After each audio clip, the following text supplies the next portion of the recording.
kids want to know what causes gravity. Students in Elise Diaz's 5th grade class at Olane Plains School in Gurnee asked, "What causes gravity?" What exactly is gravity? We know gravity exists because of what doesn't happen. When we wake up, we're still in our beds, not floating near the bedroom ceiling. When we brush our teeth, there's no mad dash to grab the toothbrush as it sails around the bathroom. Scientists have been asking that question for thousands of years and are still working on an explanation. Gravity is the force that gives weight to objects and causes every particle to be attracted toward every particle. The size and distance between the two items determines how much gravity is involved. Gravity is a force that acts between any two objects, no matter how far apart or how small, said Greza Guyuk, director of astronomy at Chicago's Alder Planetarium.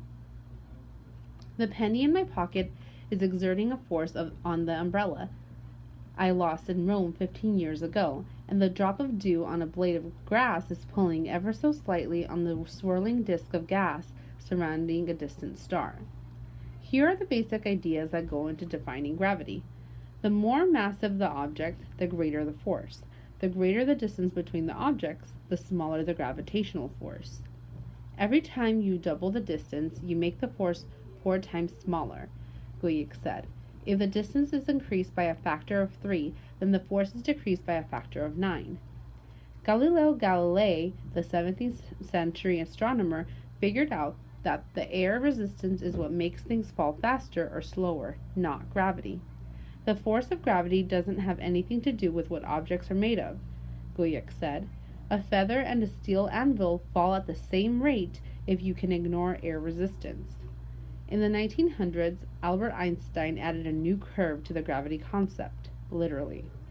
Einstein's theory says gravity is a bending of space and time, Guyuk said.